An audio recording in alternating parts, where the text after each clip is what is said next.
Shabbat Shalom, everyone. Shabbat Shalom. Chag Sameach. Chag Sameach, donc bonne fête.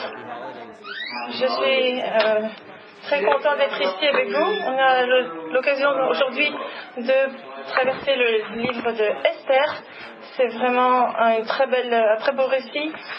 Donc ce que j'aimerais, c'est un de mes livres préférés et ça nous parle aussi du contexte de la fête de Purim qui est en fait va commencer lundi soir et aller jusqu'à dimanche soir. Purim, c'est la traduction des sorts, donc le mot pour en hébreu ça veut dire un sort, et ça on commémore, si vous voulez, une histoire dans laquelle un méchant dans l'histoire d'Esther va tirer au sort le destin des Juifs en voulant supprimer le peuple juif. Évidemment, son plan n'a pas fonctionné, on est toujours ici, alors on va voir ce qui n'a pas été, donc on va explorer qu'est-ce qui est arrivé et quels étaient les plans de cette personne-là. Maintenant, quand on regarde Lévitique 23, qui nous donne la liste des fêtes d'Israël, et qui nous parle du cycle des fêtes d'Israël, et bien Purim n'en fait pas partie, parce que toutefois c'est une fête très biblique, puisque ça se trouve dans les écritures hébraïques, et c'est un commandement, c'est une fête qu'on nous demande de célébrer et de commémorer. C'est la célébration de l'amour inconditionnel que Dieu a pour les Juifs, et donc ça nous rappelle aussi que ces alliances sont aussi promises et elles sont aussi inconditionnelles. Donc d'abord, on va regarder ce qu'il y a de plus quand on commence à parler d'Esther, eh bien, j'entends plus rien. L'histoire est très interactive. Par exemple, lorsque le lecteur rencontre le mot Haman, tout le monde va faire bouh, et quand on entend le mot Mardoché, tout le monde pousse des cris de joie. Et donc,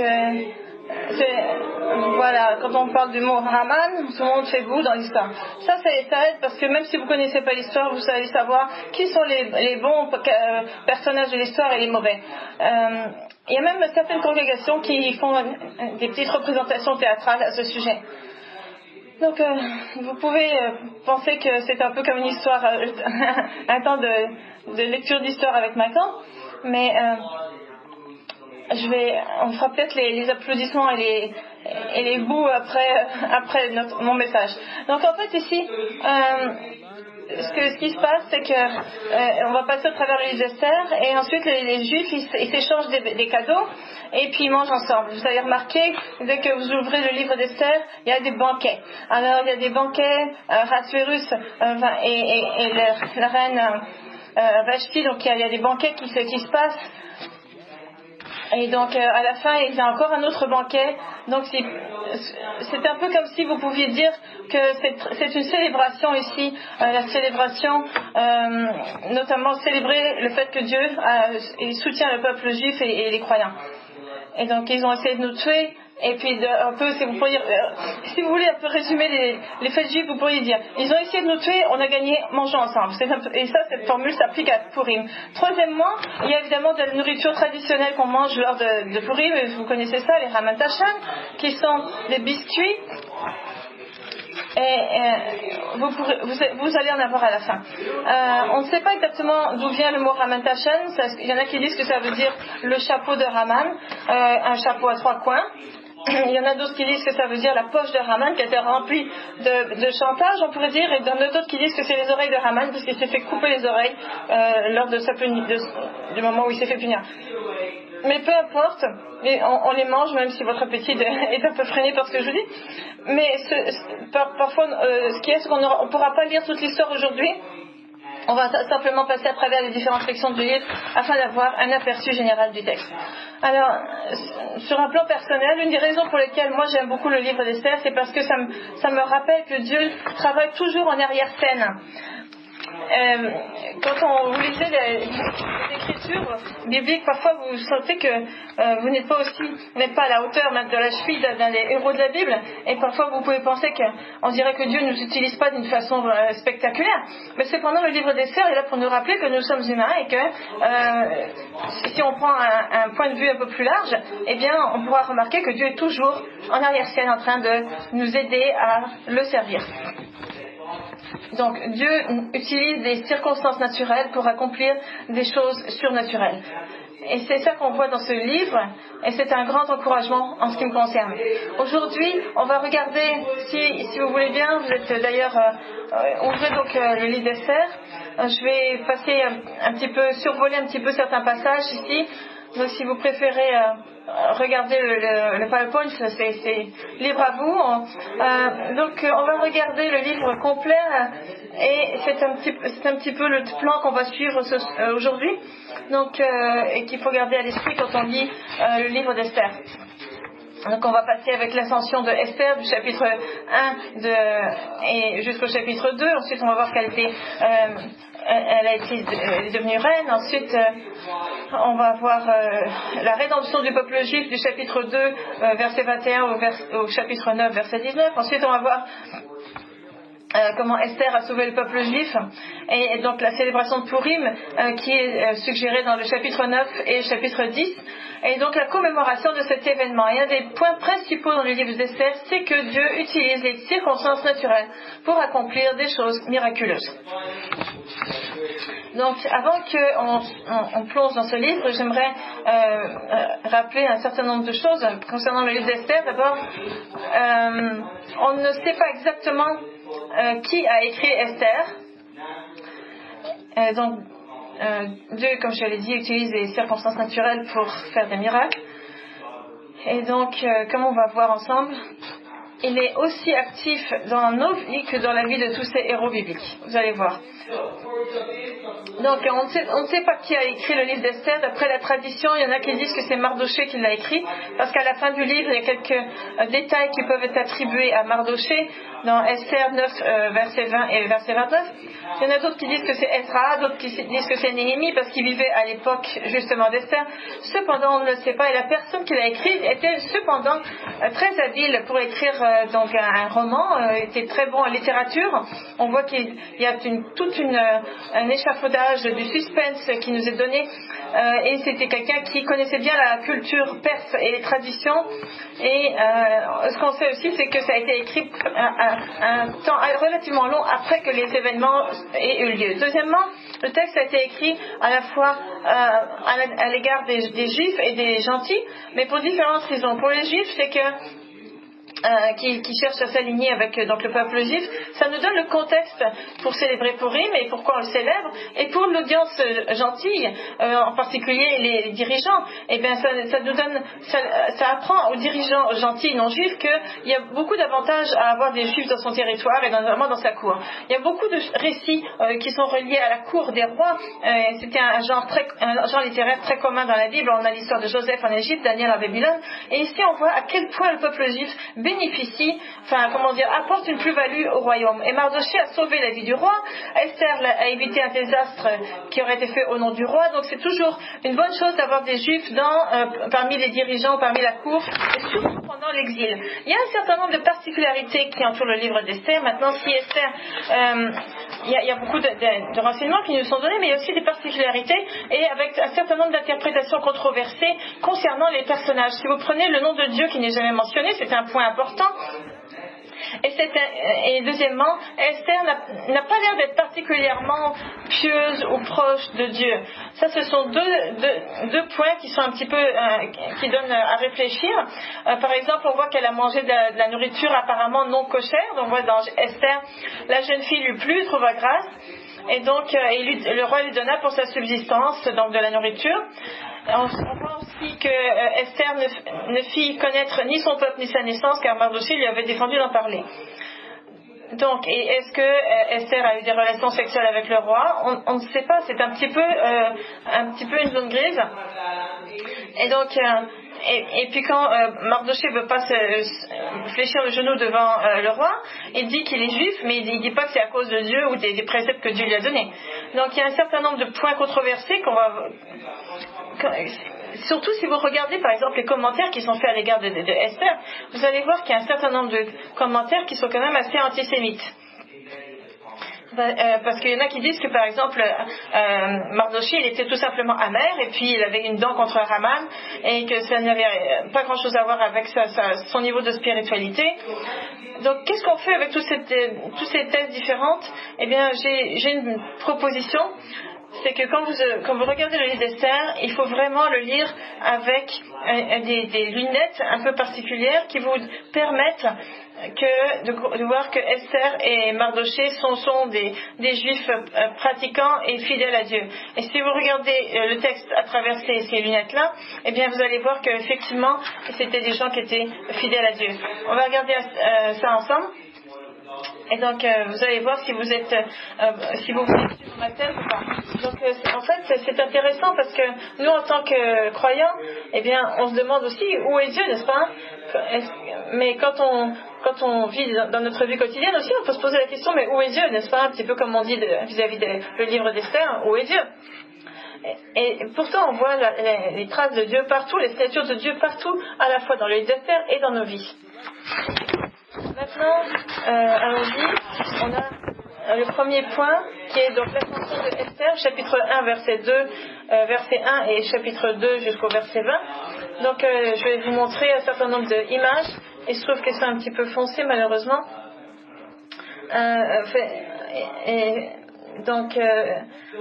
La première chose que je voulais dire, c'est que le livre ouvre avec un banquet qui a été ordonné par le king Ahasuerus, qui régnait de l'Inde jusqu'à l'Éthiopie. Donc il a ordonné 2 banquets. Le premier banquet était pour l'armée et les officiers du roi. Donc ça dit la 3e année de son règne, il fait un festin à tous ses princes et à ses serviteurs. Donc c'est à peu près 483 avant Jésus-Christ. Donc ce que ça nous dit qu'il y a beaucoup de Juifs sont en train de revenir à leur terre en Israël. Mais beaucoup de Juifs aussi sont restés en Perse. Et donc il y a des gens qui en demandent pourquoi ils ne sont pas retournés directement. Mais regardez aujourd'hui, Israël maintenant la nation d'Israël existe et pourtant il y a beaucoup de Juifs qui restent en dehors d'Israël. Donc vous avez ce premier banquet qui s'adresse aux officiels, qui va durer 6 mois. Vous ne trouvez pas que c'est un peu long? Et ça c'est seulement pour l'armée, pour les officiers et les gens officiels. Mais donc l'idée ici c'est que pour les gens c'était vraiment quelque chose de militaire, et sans doute parce qu'ils avaient l'intention de faire une action militaire 2 ans après ça, donc pour attaquer la Grèce. Ensuite, il y a un autre banquet qui a duré seulement 7 jours, et ce banquet était en fait pour tout le royaume, à l'égard de tout le royaume. Tous les gens dans le royaume étaient invités à célébrer, ils avaient le droit de boire et de manger, notamment boire, et ils buvaient en fait apparemment beaucoup. Ça dit que, mais on ne forçait personne à boire car le roi avait ordonné à tous les gens de sa maison de se conformer à la volonté de chacun. Donc l'idée c'est que les gens buvaient vraiment.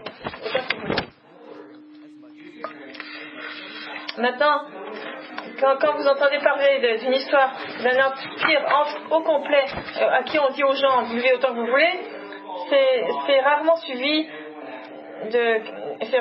de sagesse, n'est-ce pas? Donc ils ont vraiment. C'était un peu il y a quelque chose de mal qui allait arriver après ce genre de décision royale, de dire à tout le monde buvez autant que vous voulez, n'est-ce pas? Au verset 10 ça nous dit le 7e jour comme le cœur du roi était réjoui par le vin. Le 7e jour comme le cœur du roi était réjoui par le vin. Ça c'est important de noter que le vin est quelque chose assez célébré dans les Écritures. La première école que j'ai fréquentée disait qu'il fallait absolument pas toucher au vin. Il y a d'autres gens qui ont d'autres opinions là-dessus, et pourtant dans les Écritures c'est quelque chose qui est toujours relié. Dans les Écritures ça dit que c'est important d'être sobre et de garder notre esprit pointu et éveillé par rapport à ce qui se passe. Mais ici ça dit que le cœur du roi était réjoui par le vin, et on voit que cette expression se trouve dans d'autres parties des Écritures, dans 2 Samuel chapitre 13 verset 28, quand Absalom a demandé à ses serviteurs d'attendre jusqu'à ce que Amnon soit jusqu'à ce que Amnon soit justement réjoui par le vin. Qu'est-ce qu'il avait l'intention de faire? Il avait l'intention de le tuer, puisqu'il n'était plus capable de se défendre. Donc ici on voit que le roi Ahasuerus n'est plus dans son état normal, il est sous, et il ordonne à sa femme qu'est-ce qu'il lui demande de faire? Donc il lui dit montrer sa beauté au peuple et aux grands car elle était belle de figure. Qu'est-ce que ça veut dire en fait? Plus probablement ça voulait dire qu'il lui a demandé de se mettre nue devant tout le monde. Et évidemment elle ne voulait pas le faire et donc elle a refusé. Et c'était une grande surprise parce qu'elle a refusé. Ça, c'était vraiment une demande très oppressive. Je me rappelle que quand vous avez vu peut-être Vegetaires, les histoires de légumes qui parlent de l'histoire biblique, et bien, ça dit que en fait, le roi s'est réveillé et il voulait un sandwich et il a demandé à Vashti de lui faire un sandwich. C'est un peu différent. Mais ce que ça veut dire, c'est qu'il y avait quelque chose d'oppressant dans les relations hommes-femmes à l'époque, notamment à partir du roi. Alors, le roi est furieux qu'elle ne veuille pas. Il demande à ses sages, à ses conseillers des conseils, et puis ils lui disent pas peut-être tu devrais passer plus de temps avec elle ou ne pas lui dire des choses qui la rabaissent. Pas du tout, ils n'ont jamais dit ça. Vous savez ce qu'ils lui ont dit? Ils ont dit débarrasse-toi d'elle parce qu'on peut pas supporter une reine qui est rebelle. Parce que sinon, si elle continue à être rebelle comme ça, à être désobéissante, toutes les femmes du royaume vont faire la même chose. Donc, parce que la conduite de la reine va être connue à travers tous les royaumes et ça va être l'anarchie complète. Donc elle a été évidemment mise de côté, elle a été rejetée du royaume et ça c'était un avertissement pour tout le monde. Et ça c'est une des choses de la première partie de cette histoire. Vous avez donc un vide qui est formé suite à l'exclusion ou au rejet de Vashti, de la reine Vashti. Donc qu'est-ce qu'on sort de ça? C'est que Ahasuerus, il est en plus un genre de personne qui dit oui à tout. Donc si les conseillers disent débarrasse-toi de la reine, il va le faire. Et il dit prends une de ses concubines, il va dire oui. Et puis si ses conseillers lui disent va tuer tous les juifs, c'est ce genre de roi qui va dire bah oui. Donc c'est quelqu'un qui dit oui à tout. Mais ce que vous voyez aussi à ce moment-là, c'est que les femmes sont vraiment tenues dans une espèce d'oppression. Je pense que personne n'a demandé à ces femmes qu'est-ce qu'elles en pensaient. Personne n'a demandé à Vashti qu'est-ce qu'elle pensait. Et donc c'était les hommes qui prenaient les décisions et voilà pourquoi j'aime cette image. C'est parce qu'il y a la reine d'un côté et l'oppression des femmes de l'autre côté, et ce que va faire Dieu, c'est qu'il va prendre cette femme Esther pour retourner toute cette espèce de hiérarchie homme-femme et changer le cours des choses. Et ça c'est vraiment ce qu'on peut dire. On peut dire que Dieu travaille dans les circonstances naturelles pour faire des choses miraculeuses. C'est intéressant. Et donc sur cette histoire, malheureusement, et c'est ça que j'aimerais vraiment dire, et j'ai vu ça dans beaucoup de témoignages et dans les ministères, c'est qu'on voit que les femmes ont souvent été mises de côté, rabaissées, et c'est vraiment pour ça que le livre d'Esther est si important, parce que je vais parler de ça un peu plus tard, mais le rôle des femmes est extrêmement important dans le livre d'Esther. Est-ce que vous voyez que c'est que Dieu, il travaille de façon très puissante à travers les femmes? Vous voyez, si vous pensez à Myriam, la sœur de Moïse qui l'a vraiment aidé, qui l'a protégé quand elle était bébé, elle a vraiment eu un rôle important dans la rédemption, dans la libération d'Égypte, des Juifs. Déborah, qui était une femme juge, qui a décidé aussi de mener le pays de façon spirituelle, était aussi impliquée dans toutes les opérations militaires. Si vous prenez Jéhosheba, qui a sauvé la vie du prince Joach d'un assassinat, et qui donc, en faisant ça, a préservé la lignée davidique. Et bien sûr, Marie Magdalène, qui a vu de première main le Messie ressuscité, et qui a eu reçu comme charge d'aller en parler aux autres. Donc en fait, on a Vashti qui est mise de côté, et ensuite on voit que Esther va être élevée au rôle de reine.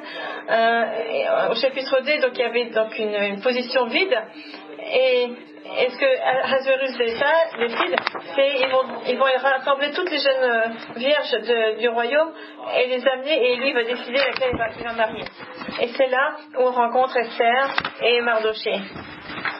Alors maintenant, la caméra va se déplacer entre Esther et Mardoché. Ils sont cousins, ces deux personnages-là, et donc ils sont sortis. Esther est une orpheline, et c'est Mardoché, son oncle, plutôt son cousin, qui s'en est occupé, qui l'a élevé depuis qu'elle était bébé. Donc c'est intéressant ce que ça dit. Lui, Mardoché, avait donc élevé Hadassah, donc c'était Esther, donc qui est Esther, fille de son oncle, car elle n'avait ni père ni mère. La jeune fille était belle et de taille et belle de figure. Pourquoi est-ce qu'elle a deux noms? Elle s'appelle Hadassah et Esther. Esther, ça a l'air d'être un nom perse. Ça veut dire Ishtar, ça veut dire étoile. Il y en a d'autres qui disent que ça vient il y en a d'autres qui disent que ça vient de Ishtar, qui est une déesse de Babylone. Ce qui est important de regarder ce texte en hébreu, qu'est-ce que ça veut dire Esther? En réalité, ça veut dire Satar, ça veut dire caché en hébreu, et donc Esther, mais ça veut dire celle qui se cache. Et ce qu'on voit ici, c'est que le nom de Esther, ça nous donne un indice sur qu'est-ce que Dieu va faire. Il va se cacher quelque part Esther, et tout d'un coup il va la sortir à la lumière pour qu'elle sauve le peuple juif. Et vous voyez, on voit, il y a beaucoup de cette histoire Israël pêche de façon répétitive. Qu'est-ce qu'il dit? Dieu, il dit, je vais cacher mon visage, je tourne mon visage. Donc on voit que Israël, là, le peuple juif aussi, est en dehors de la terre, est un peu caché dans l'exil. Et donc, on dirait que est-ce que Dieu est toujours avec le peuple juif? Est-ce qu'il va se cacher du peuple juif quand il va pécher? Donc ça, le nom d'Esther vraiment nous dit beaucoup de choses par rapport à cette histoire. On dit que Dieu la cache et il va l'utiliser pour délivrer le peuple juif. Donc Esther est choisie, elle est très belle, elle est prise dans la cour, et là on arrive à un certain nombre de problèmes. C'est là qu'on arrive à ces particularités du livre d'Esther. Elle mange de la nourriture non cachère et elle passe la nuit avec le roi. Donc il n'y a aucune affirmation explicite qui dit qu'elle a fait ces choses-là. Donc Esther, Dieu a caché Esther. Il y a un certain nombre de détails qui peuvent nous faire comprendre un petit peu ce qu'il se passe. D'abord, ça dit donc la jeune fille lui plut et trouva grâce devant lui. Donc il lui a tout de suite, il s'empressa de lui fournir les choses nécessaires pour sa toilette et pour sa subsistance. Donc on voit, elle a tout d'un coup mangé de la nourriture non cachère. Mais si vous comparez avec Daniel, qui lui, dans la cour babylonienne, quand on lui a donné de la nourriture, qu'est-ce qu'il a fait? Il a dit, je ne vais pas manger ça, je ne peux pas manger ça. Et donc il a dû manger des légumes. Donc il respectait ses convictions. Donc la première chose que j'aimerais vous dire, c'est qu'il y a une comparaison qu'on peut faire entre le livre de Daniel et le livre d'Esther. C'est que ce qui est intéressant dans Daniel 1:9, ça dit et Dieu fit trouver à Daniel faveur et grâce devant le chef des eunuques.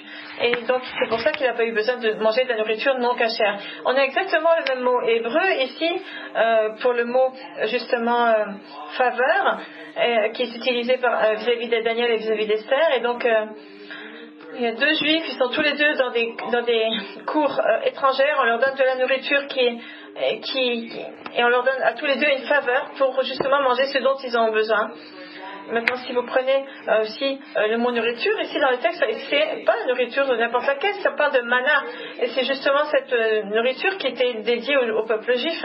Donc, ça nous fait penser que c'était la nourriture qui était justement cachère, qui était appropriée.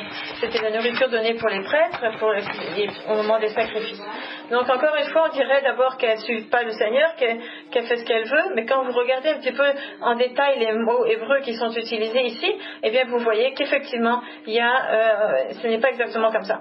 La deuxième chose, je ne vais pas commencer à dire que Esther n'a pas mangé de nourriture non cachère, parce qu'effectivement, ça n'a pas l'air d'être le cas.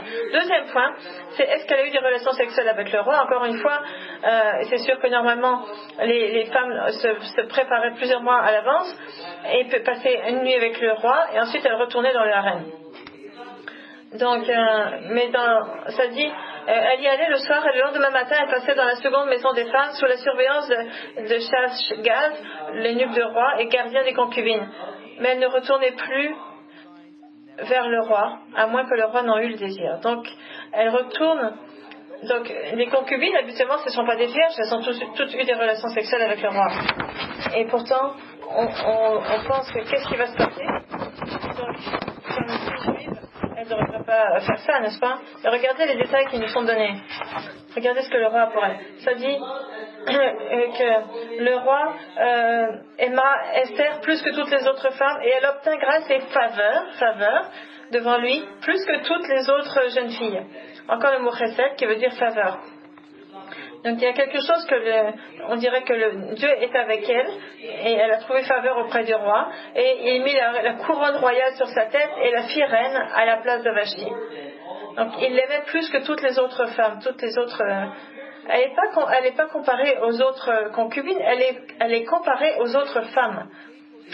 Donc si vous regardez un petit peu de plus près le texte, vous voyez qu'apparemment le Seigneur nous fait comprendre qu'elle a été préservée et c'est comme ça que Dieu va pouvoir l'utiliser. Et c'est une bonne façon de nous rappeler que dans 1 Corinthiens 10-13, Paul parlant à l'église de Corinthe, et il utilise Israël comme un exemple par rapport à aller ou pas vers l'idolâtrie, il dit: pour nous ne voulons pas nous glorifier hors de toute mesure, nous prendrons au contraire pour mesure les limites du partage que Dieu nous a assigné de manière à nous faire revenir jusqu'à vous. Et ça dit qu'on ne va pas être tenté au-delà de ce qu'on peut prendre. Et malgré les tentations qui sont tendues, Dieu donne toujours une façon de s'en sortir vis-à-vis des tentations. Et ce qu'on regarde, les héros de la foi, on a un bon exemple comment faire pour se battre avec la tentation. Donc, quand Israël était dans le désert, il y avait aussi des tentations. Comment combattre les tentations? D'abord, je voulais vous montrer ce verset de Daniel 1:8. Lorsqu'il a reçu, qu'on lui a proposé la nourriture, eh bien, Daniel résolut, donc il a pris la décision de ne pas se souiller par les mains du roi et par le vin dont le roi buvait, et il pria le chef des eunuques de ne pas l'obliger à se souiller. Donc, donc Daniel, il a vraiment pris une décision à l'avance, je ne vais pas faire ça. Donc il faisait toujours attention de se trouver dans des moments où il n'était pas tenté. Donc il n'y a pas d'improvisation là-dessus, c'est vraiment quelque chose de décidé à l'avance. Le deuxième point, c'est que, comme Joseph par exemple, qui est notre modèle dans Genèse, quand il est tenté par la femme de Potiphar, il court, il fuit, il part en courant. Et donc Paul, il nous instruit, il nous dit: fuyez de l'idolâtrie, fuyez de toutes ces tentations-là. Et dans le cas d'Esther, elle n'avait pas de choix. Mais on voit que Dieu a été fidèle et lui a quand même trouvé une voie de sortie. Donc, ça c'était la première section qui était donc l'ascension d'Esther. Maintenant, on va regarder entre les lignes, on va voir à quel point Dieu l'a préservée et à quel point il l'a installée dans le rôle de reine. Maintenant, on va voir pourquoi. Donc, on va aller regarder la rédemption, le fait de sauver le peuple juif, chapitre 2, verset 21, ou chapitre 9, verset 19. Cette histoire vraiment prend un grand virage et on arrive vraiment au cœur du problème. On a des phrases courtes. Il y a à peu près 2 versets longs, du chapitre 2, 21 au chapitre 3, verset 6. On rencontre Haman qui était et donc, il y a Mardoché qui était assis près du portail du roi, a entendu parler d'un projet d'assassinat et en a informé Esther, qui l'a dit au roi. Et donc, la personne qui était en cause a été pendue. Donc, on voit ça dans le chapitre 2, verset 23. Ensuite, on nous parle de Haman. Haman,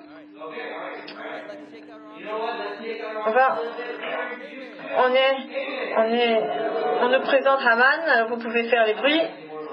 C'était un peu avant on avait Mardoché. Ok. Maintenant on rencontre Haman.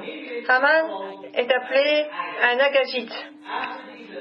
Après ces événements, le roi Ahasuerus lui a donné une promotion et l'a installé parmi, le chef de ses conseillers. Il l'a désigné comme ça.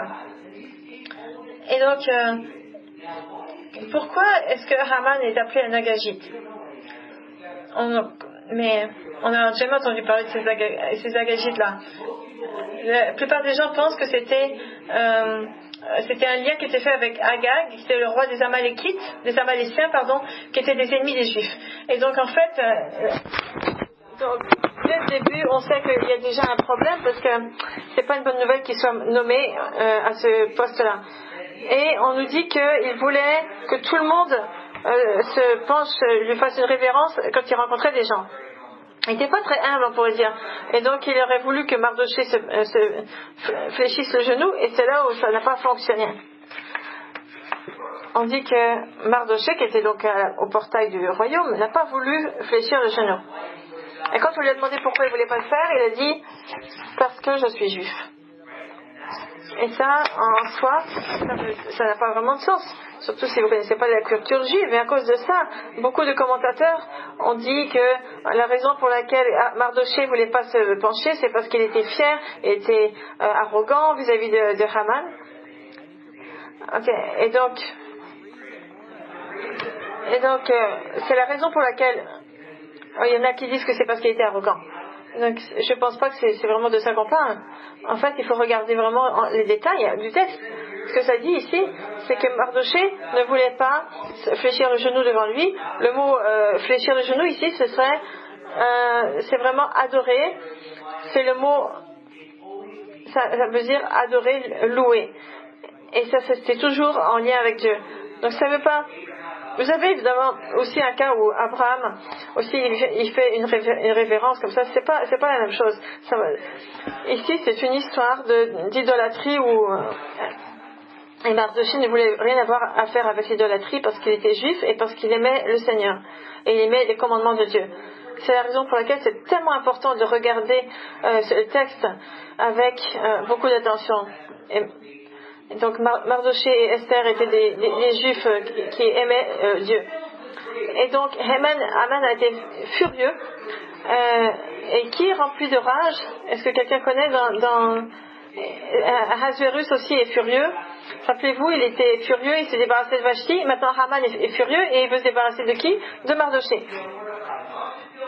Et pas seulement se débarrasser de Mardoché, mais tuer aussi tous les juifs du royaume. Vous voyez, c'est comme il y a comme un espèce de schéma ici. La colère entraîne la volonté de se débarrasser de quelqu'un. Et Haman vit que Mardoché ne fléchissait point le genou et ne se prosternait point devant lui. Il fut rempli de fureur. Et il a décidé de tirer au sort la destinée des Juifs, à savoir quand est-ce qu'il allait se débarrasser du peuple juif. Et donc il y avait un jour en particulier qu'il a choisi, et donc il devait aller convaincre le roi qu'il fallait justement se débarrasser des Juifs. Vous rappelez-vous que le roi c'est quelqu'un qui dit oui à tout, mais remarquez ce que dit Haman. Il dit il y a un certain peuple dispersé dans Perse de votre royaume dont les lois sont différentes et ils ne suivent pas les lois du roi. Et donc ce n'est pas l'intérêt du roi de les garder. Mais les premiers points qu'il amène, c'est vrai, c'est que c'est un peuple qui est dispersé en Perse, qu'ils avaient aussi des lois différentes. C'est vrai que dans le Nouveau Testament, on nous dit dans le Nouveau Testament d'obéir à la loi du gouvernement. Oui, c'est vrai. Mais il y a quand même une certaine ligne à laquelle on ne va pas aller au-delà. On ne veut pas désobéir à Dieu. Donc c'est un peu un jeu entre ça. Donc ils avaient, c'est vrai, d'autres lois, mais ils respectaient quand même ils respectaient les lois du roi. Et puis quand Haman dit que c'est pas à l'avantage du roi de garder les Juifs, ça c'est fou, parce que en réalité on voit à quel point la présence des Juifs dans la cour des rois était avantageuse. Donc malheureusement Ahasuérus n'était pas assez rapide, il n'a pas vu vraiment à quel point il était trompé par Haman, et donc il dit à Haman vas-y c'est bon, et il énonce un décret de tuer les Juifs le 30e jour du 12e mois.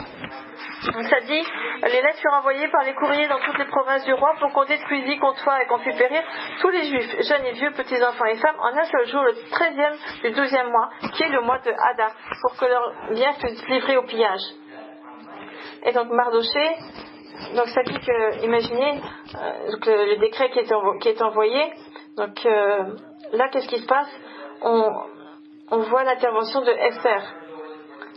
Donc Mardoché, il fait appel à Esther parce qu'il est au courant et il est désolé, et donc il approche l'eunuque et il demande à parler à Esther.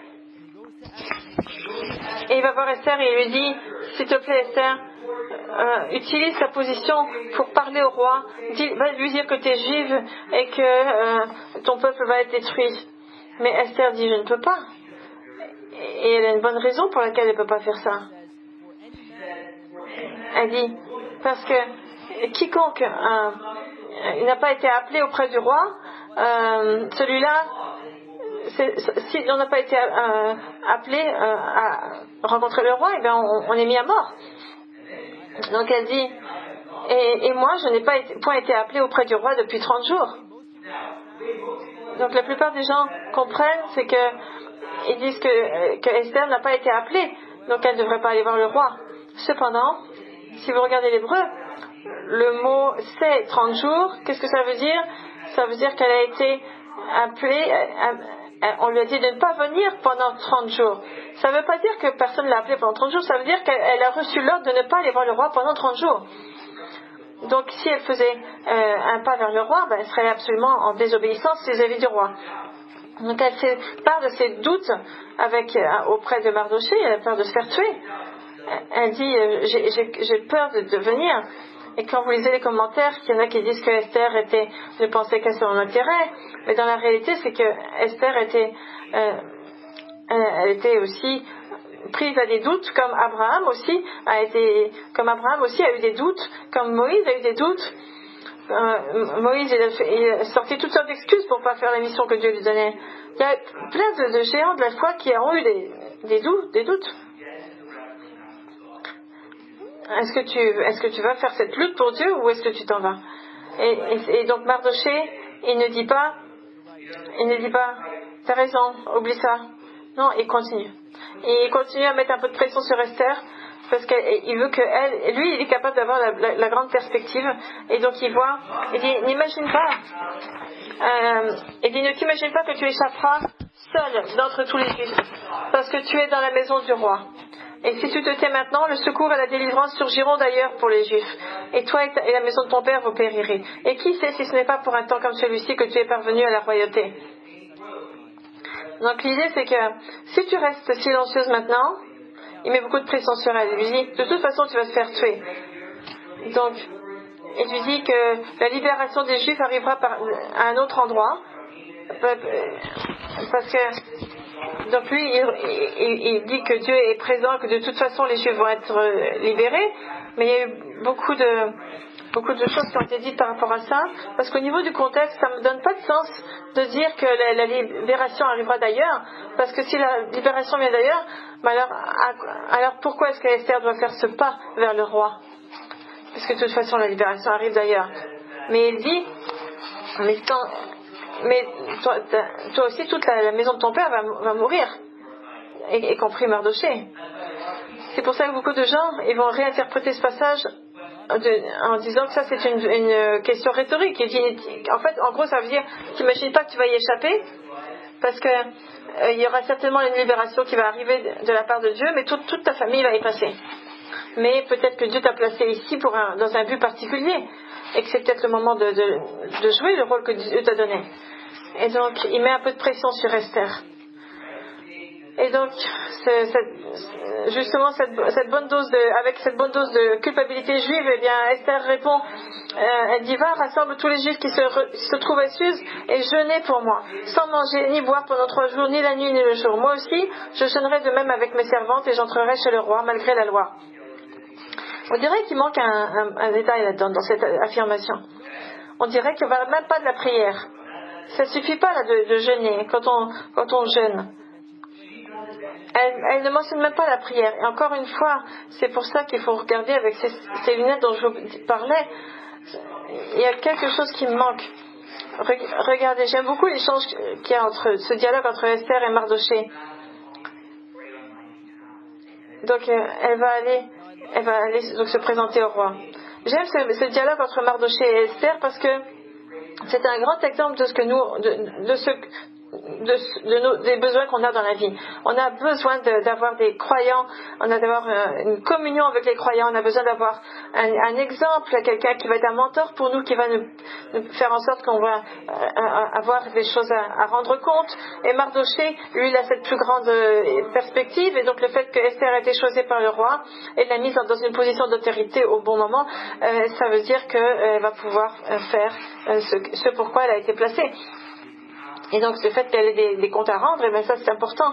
On a besoin d'avoir des comptes à rendre vis-à-vis d'un mentor qui va nous aider spirituellement à avancer dans la vie. Bien sûr, comment est-ce que vous choisissez un mentor? Qui est la bonne personne? Si on prend l'exemple de Mardoché en tant qu'exemple, on dirait premièrement, il faut vous assurer que la personne a une attitude, un caractère qui a beaucoup de cohérence, n'est-ce pas? Mardoché s'est occupé d'Esther depuis qu'elle était toute petite. Il était en contact avec elle continuellement, il allait la voir au harem. Donc ce que vous ne voulez pas, c'est que si vous voulez un mentor, et vous ne voulez pas quelqu'un qui est enthousiaste pour Dieu un jour et puis ensuite qui vous donne plus de nouvelles pendant des semaines. Ensuite, il faut que ce soit quelqu'un qui soit fort dans le Seigneur. Mardoché, non seulement il a fait des pas pour montrer sa foi en ne se penchant pas devant Haman, mais aussi il avait la compréhension de voir que Dieu avait placé Esther au bon moment, au bon endroit pour une raison importante. Troisièmement, il faut que votre mentor soit quelqu'un qui soit capable de vous pousser un petit peu, de vous donner cet élan, un peu comme Mardoché a dit à Esther en lui disant si tu penses que tu ne vas pas mourir, tu te trompes, continue à avancer, fais ce qu'il faut. Donc Esther, elle fait ce pas, elle va voir le roi et puis c'est tant mieux parce qu'il pose son sceptre d'or, et ce qui veut dire qu'elle est dans une position de répit en quelque sorte, il ne va pas la condamner. Ici, il y a une structure de chiasme. C'est un procédé littéraire, vous savez, il y a une répétition, donc c'est un peu comme un sandwich. La première affirmation revient aussi, est en premier point, ensuite il y a un milieu, puis ensuite encore on remet la première affirmation, et entre les deux, il y a justement le point principal qui est amené. Donc ici on a donc la première phrase, c'est que il y aura une fête que Esther va organiser pour le roi et Haman. Ensuite on nous parle de l'arrogance de Haman et de l'insomnie du roi et de l'humiliation de Haman, et on ramène la fête que Esther va faire pour le roi et Haman.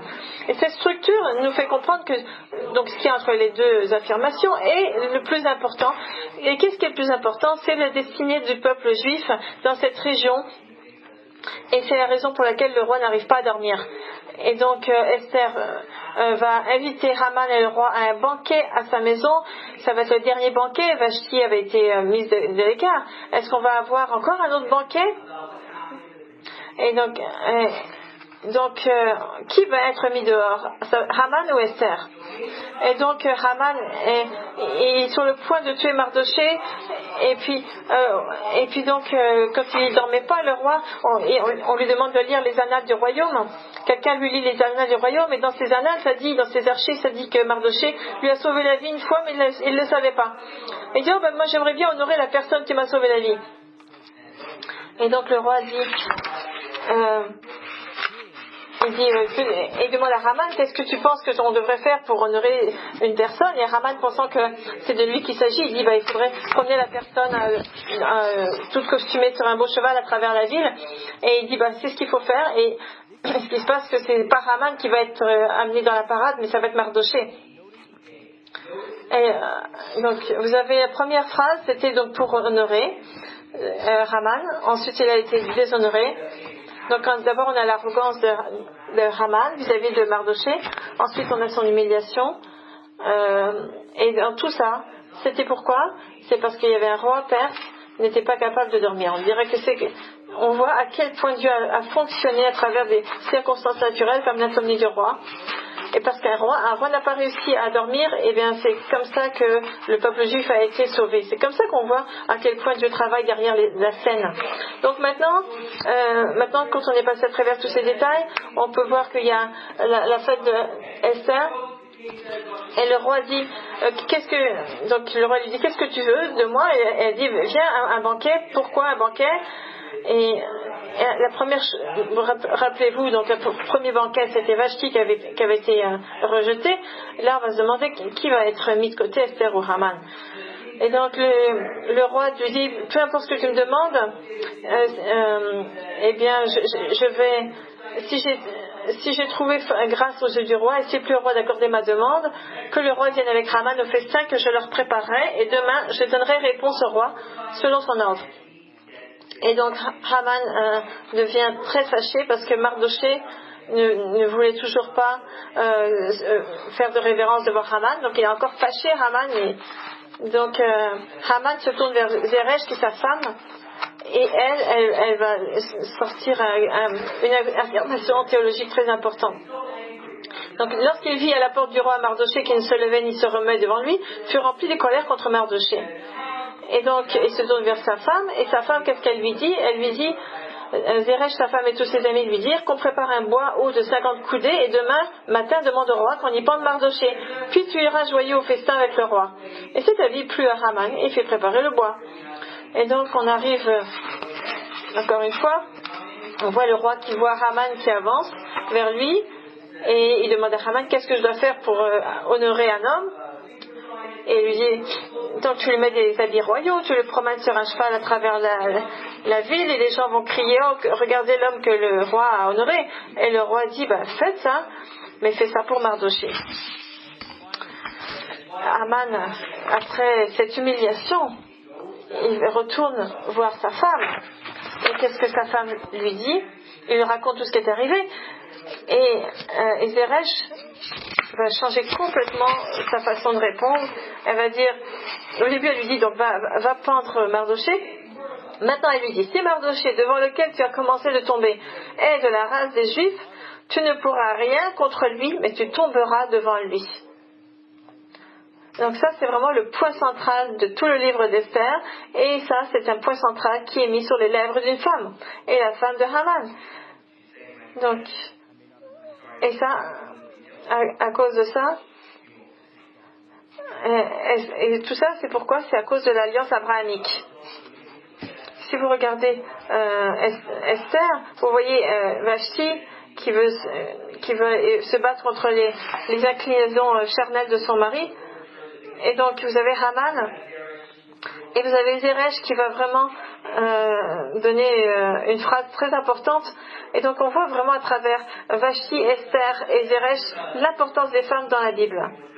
Et donc ça nous démontre que même dans l'exil, Dieu est toujours dans l'alliance qu'il a formée avec son peuple. Et ça, c'est quelque chose dont on doit se rappeler souvent, parce que quand les Romains sont venus 2000 ans plus tard, et qu'ils ont exilé les Juifs, il y a beaucoup de pères de l'exil, de pères de l'Église qui ont dit, ça, c'est parce que Dieu a laissé tomber les Juifs. Non, c'est pas pour ça. Donc ici, vous avez donc il est amené, Haman, au dernier banquet. Et ici, qu'est-ce qu'on voit? On voit que Haman, il va être de façon métaphorique et de façon réelle physiquement, il va tomber. Si vous voyez, la reine dit, elle dit, si je trouve grâce à tes yeux, ô roi, si le roi trouve bon, accorde-moi la vie, voilà ma demande, sauve mon peuple et voilà mon désir, car nous sommes vendus, moi et mon peuple, pour être détruits, égorgés, anéantis. Encore si nous étions vendus, je me tairais, mais l'ennemi ne saurait compenser les dommages faits au roi. Et le roi est furieux d'entendre ça, et donc il sort dans le jardin, et Haman va vers Esther pour demander pitié à Esther. Et donc on va aussi au verset 7 à 8 du chapitre 7 de Esther. Lorsque le roi revint du jardin du palais dans la salle du festin, il vit Haman qui s'était précipité vers le lit sur lequel était Esther, et lui dit, serait-ce encore pour faire violence à la reine chez moi dans le palais? Donc vous êtes un roi, vous avez une femme, et quelqu'un est en train de tomber sur votre femme, vous n'allez pas être très content, n'est-ce pas? Et Ahasuerus, il pensait que Haman était en train de harceler sexuellement sa femme. Qu'est-ce qu'il a fait? Il l'a attrapé et il l'a mis sur la potence. Mais ce qui est intéressant, c'est qu'est-ce que Zeresh avait dit avant. elle avait parlé de l'alliance abrahamique. Elle avait dit que si Mardoché, devant lequel tu as commencé à tomber, est d'origine juive, tu ne vas pas pouvoir le vaincre et tu vas sûrement tomber devant lui. Et qu'est-ce que Ahasuerus voit? Il voit Haman qui était en train de tomber devant Esther. Donc vous pouvez planifier, vous pouvez essayer de tuer les peuples juifs. Il n'y a rien qui va pouvoir arrêter l'alliance abrahamique que Dieu a faite avec le peuple juif. Donc finalement, Haman, on va y arriver, Haman meurt. Il y a personne qui applaudit pour ça? Et donc, et pour Esther aussi, il faudrait applaudir. Donc Haman est mort et finalement, on a la fête de Purim qui est instituée. Mardoché a été mis à une position assez supérieure. Et rappelez-vous du décret, on ne peut pas l'enlever ce décret. Donc qu'est-ce qu'on fait? C'est qu'ils ont mis un autre décret qui vient supprimer le décret précédent et ça dit que les Juifs ont le droit de se protéger et que beaucoup avaient tellement peur des Juifs qu'ils ont commencé à s'aligner avec les Juifs. Et ça dit, au verset 11 du chapitre 8, ça dit par ces lettres, le roi donnait aux Juifs en quelque ville qu'ils fussent la permission de se rassembler et de défendre leur vie, de détruire, de tuer, de faire périr avec leurs petits... oui, c'est ça. Chaque peuple et chaque province qui prendrait des armes pour les attaquer et de livrer leurs biens au pillage. Et donc à partir de là, la fête de Purim a été instituée et ça dit que c'est pourquoi on appela ces jours Purim du nom de Pour, d'après tout le contenu de cette lettre, d'après ce qu'ils avaient eux-mêmes vu et ce qui leur était arrivé. Donc ils vont célébrer la fidélité de Dieu. Donc ce livre d'Esther commence avec une fête, un banquet, et termine par un banquet. Et c'est vraiment un moment de célébrer la fidélité de Dieu. Et ce que vous voyez, c'est qu'il y a eu un retournement de situation. Et au lieu de jeûner, parce qu'ils avaient été tués, non, ils faisaient la fête. Au lieu de se lamenter à cause d'un massacre, ils se sont réjouis. Et au lieu de se faire piller, voler tout ce qu'ils avaient, eh bien, ils se sont mis à donner des cadeaux les uns aux autres.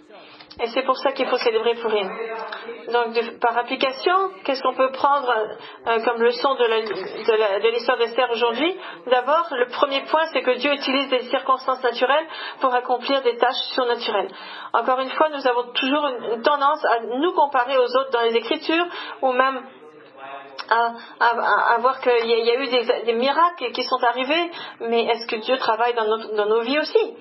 Mais en fait, Moïse a délivré la nation d'Israël de l'esclavage. Esther a sauvé sa nation de l'exécution. Et de la même façon, Dieu travaille dans les détails de vos vies. Donc, gardons à l'esprit que Dieu vit dans nos vies et qu'il est là pour travailler à travers les moindres détails de notre vie. Ne soyez jamais découragés, parce que ce qui est plus intéressant et le plus important, c'est qu'on doit rester fidèle dans les moments qui ne présentent pas trop d'épreuves et dans les moments aussi qui présentent des épreuves. On peut être utilisé de façon puissante par Dieu, mais il faut être toujours fidèle à Dieu, même si on pense qu'il n'y a rien qui se passe, mettons. Et on pourrait, en lisant le livre d'Esther, eh bien, on voit qu'en réalité, on a l'impression que ça a duré 1 heure, ça prend 1 heure à lire à peu près, mais ça c'est une histoire qui se déroule sur 9 ans. Donc Esther a été reine pendant 5 ans. Pendant ce temps-là, elle aurait pu se laisser aller et arrêter de penser à Dieu et à ses promesses, mais en fait non. Elle a continué à rester près de Dieu. Elle n'a pas mangé la nourriture qui n'était pas appropriée. Rappelez-vous à Daniel. Rappelez-vous de Daniel avec son ministère qui est tellement intéressant, qui n'a pas mangé la nourriture qui ne lui convenait pas. Ses amis étaient jetés dans le feu. Il a interprété les rêves. Il a été jeté avec les lions. Mais tout ça, ça dit qu'il était même dans ce ministère de l'âge de 14 ans à 85 ans. Il n'a jamais failli. On te remercie Seigneur pour le livre d'Esther, pour nous montrer que tu protèges les Juifs et à quel point c'est important et intéressant de lire ta parole. Et je prie pour justement les répétitions de l'histoire et qui se répètent continuellement. Et je prie que alors que nous sommes ici, les Juifs et non-Juifs, unis dans le Messie, qu'on sera capable de lutter contre l'antisémitisme ensemble et afin que nous puissions honorer ton nom. Et je prie au nom de Yeshua. Amen.